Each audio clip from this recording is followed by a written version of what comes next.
Quando uma nave começa a voltar da Lua, ela já está rápido demais para pedir ajuda. 40.000 km/h, um erro de apenas 1 grau. E não existe segunda tentativa. Se entrar um pouco errado, a cápsula não explode. Ela quica na atmosfera, como uma pedra deslizando na água, e escapa de volta para o espaço profundo, onde o oxigênio acaba em silêncio absoluto. Durante alguns minutos, ninguém na Terra sabe se eles ainda estão vivos. O sinal some, as telas congelam. Se errar para o outro lado, o ar vira uma parede incandescente capaz de destruir metal em segundos. Muita gente acredita que o maior risco é o lançamento.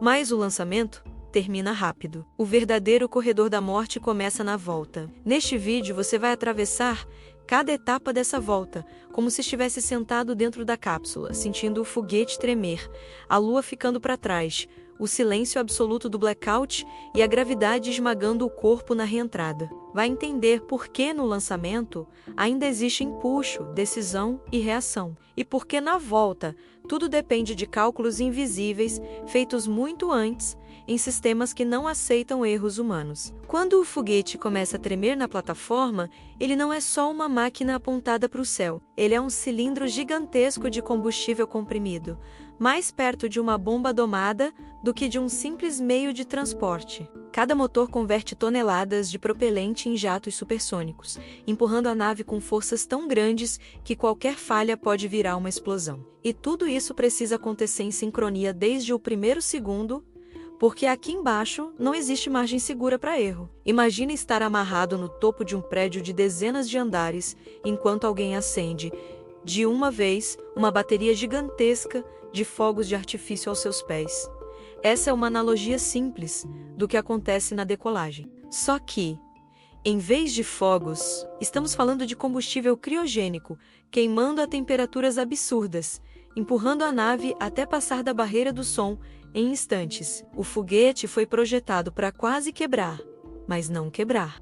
Nos primeiros segundos, a tripulação tem pouquíssimo controle real sobre o que está acontecendo. O astronauta sente o corpo esmagado contra o assento. Ouve um rugido grave atravessando o casco e percebe que está preso em um tubo metálico, indo mais rápido do que qualquer avião comercial. Se um motor falha na hora errada, a esperança é que o sistema de emergência consiga arrancar a cápsula para longe a tempo. À medida que o foguete sobe, ele precisa ir se desfazendo de partes de si mesmo. Cada estágio é uma casca cheia de combustível e motores próprios. Quando termina o trabalho, essa casca é descartada. Qualquer atraso de milésimos de segundo nessa separação pode fazer tudo sair do controle. A exploração espacial vira uma cirurgia feita em alta velocidade, com fogo e metal. Para aumentar as chances de sobrevivência no começo, existe a torre de escape, aquela estrutura na ponta que funciona como um puxador de emergência. Se os sensores detectam algo sério no foguete principal,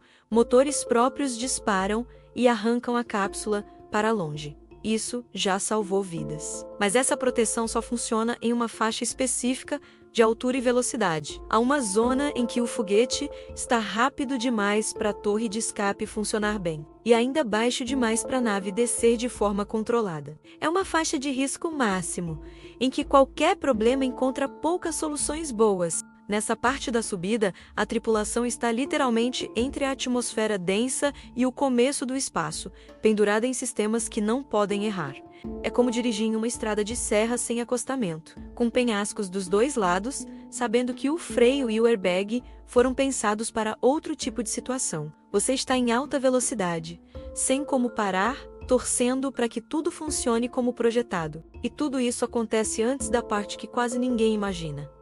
A missão precisa se quebrar em pedaços para conseguir ir principalmente voltar. Antes mesmo da Lua virar um ponto distante, a missão já começou a se desfazer. No espaço, quase nada foi feito para ir e voltar inteiro. Partes são descartadas, módulos ficam para trás, peso é sacrificado. Cada pedaço abandonado aumenta a chance de alguém voltar vivo. Quando falamos em ir à Lua, é comum imaginar uma nave única, pousando e decolando como nos filmes. Na realidade, a missão é um quebra-cabeça de vários módulos diferentes. Um leva tudo até o espaço, outro fica em órbita da Lua, outro desce até a superfície, outro sobe de novo para reencontrar o que ficou. É como uma viagem que você troca de avião, helicóptero, barco e carro, sem nunca ter como chamar um guincho se algo falhar. Pensa numa viagem longa.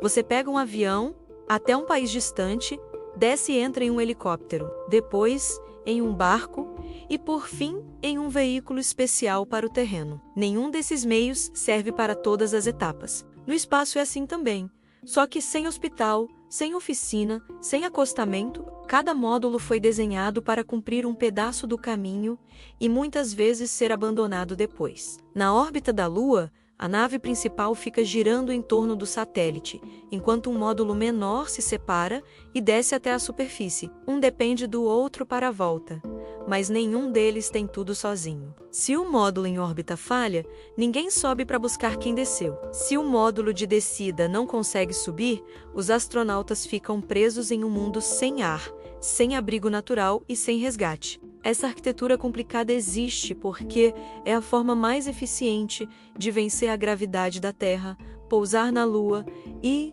ainda ter combustível para voltar. Levar uma nave enorme até a superfície e trazê-la inteira de volta seria como tentar estacionar um navio de cruzeiro em uma piscina. Então os engenheiros preferiram dividir a missão em partes especiais, descartando o que não é mais necessário. Quando você entende isso, percebe que voltar da Lua não é só dar meia volta, é refazer um caminho em que muitas pontes já foram queimadas. E antes de acender o motor final que aponta para a Terra, ainda é preciso lidar com um inimigo que cobre o chão da Lua inteira, pronto para se infiltrar em qualquer fresta.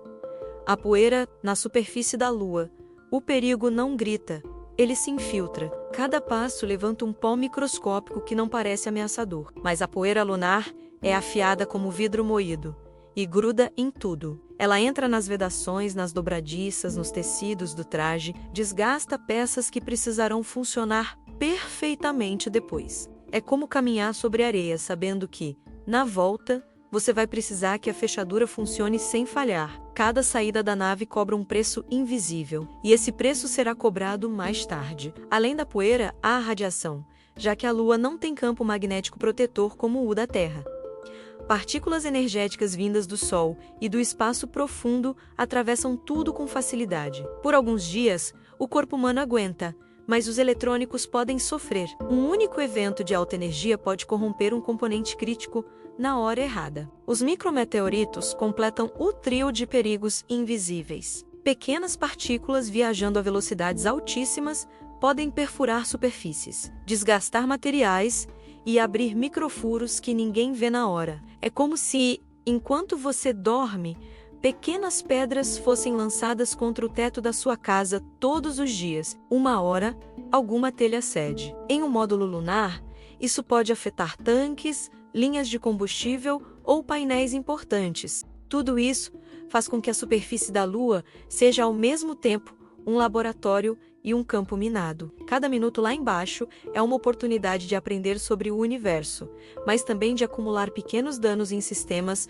dos quais a volta depende. E essa conta é cobrada justamente na hora mais tensa, quando o módulo precisa acender seu motor de subida. Quando chega a hora de deixar a Lua, não existe alternativa. O módulo depende de um único motor. Se ele não ligar, a história termina ali. Num foguete moderno, ninguém vira uma chave mágica e decide sozinho a volta para casa. O que existe é uma coreografia milimetricamente planejada entre o computador de bordo, o controle de missão e, em último nível, os astronautas. Muito antes da reentrada, engenheiros de trajetória e de guidance. Navigation Control calculam o ângulo perfeito, o ponto exato da queima de frenagem e até a região do planeta onde a cápsula deve cair. Esses números são carregados no cérebro eletrônico da nave, que leva, na memória, um plano de volta para casa pronto para ser executado. O motor acende, a poeira sobe, a estrutura vibra, mas subir não basta. É preciso subir do jeito certo. O módulo precisa alcançar uma nave minúscula que gira ao redor da Lua sem nunca parar. Não é um ponto fixo esperando, é um alvo em movimento constante. Errar a velocidade significa gastar combustível, e combustível aqui é tempo de vida de fora. tudo parece lento. Na realidade, duas máquinas em queda constante precisam se encontrar no mesmo lugar e no mesmo segundo. Se isso falha, a tripulação pode ficar presa em órbita, sem energia para tentar de novo. Imagine saber que, se você errar essa aproximação por poucos metros por segundo, não existe mais para onde ir. Você conseguiria olhar pela janela nessa hora? Quando o acoplamento finalmente acontece, há alívio. Mas ele dura pouco. A Lua começa a ficar para trás.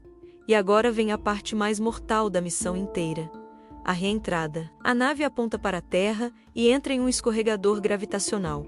A cada hora, a velocidade aumenta. Quando chega perto do planeta, ela está caindo a dezenas de milhares de quilômetros por hora. Frear com motores é impossível. O plano é usar a atmosfera como freio, e isso transforma o ar em inimigo. A atmosfera não é só ar. É uma parede de concreto invisível que não aceita desculpas. Aqui não existe margem confortável. Entrar raso demais faz a nave escapar. Entrar íngreme demais gera calor e forças que podem destruir tudo. O ângulo certo foi calculado muito antes. Agora ele simplesmente acontece. Se te dissessem que alguns graus decidem se você vive ou morre, você entraria nessa cápsula? Quando a cápsula toca as camadas densas da atmosfera, o ar à frente é comprimido com tanta força que vira plasma. Átomos se quebram. A luz aparece. Do chão, parece um meteoro bonito. Por dentro, é o teste de fogo. O escudo térmico começa a se sacrificar. Ele foi feito para isso. É quase uma armadura suicida. Foi criado para se destruir, camada por camada, para que você não seja destruído junto. Cada fragmento que se desprende leva um pouco de calor, embora isso não é falha. É sobrevivência planejada, mas basta uma área se desgastar antes da hora. Uma fissura, um ponto fraco. E o plasma entra como um maçarico. A partir daqui, não há saída alternativa. Enquanto o fogo domina do lado de fora, outro inimigo aparece por dentro. A força G ou a gravidade. O corpo pesa várias vezes mais do que o normal. Respirar exige esforço. Mover um braço parece carregar um saco de chumbo. O sangue é empurrado para longe da cabeça. A visão pode escurecer. Relatos dizem que a sensação é de ter alguém sentado sobre o peito, pressionando o ar para fora dos pulmões. Mesmo assim, é preciso acompanhar instrumentos, ouvir alertas, seguir procedimentos. Em missões longas, o corpo chega enfraquecido pela ausência de gravidade. Voltar para a gravidade total durante um evento tão agressivo é como colocar uma armadura pesada em plena corrida. Você acha que conseguiria seguir um checklist nessa condição? Por isso, os astronautas ficam inclinados, de costas. Cada detalhe do assento foi pensado para manter alguém consciente. Mas sobreviver ao fogo ainda não significa que acabou. Agora vem o silêncio. Por alguns minutos, o rádio morre. 6 minutos. Em média, talvez menos, talvez mais. Ninguém na Terra sabe se a nave ainda está intacta.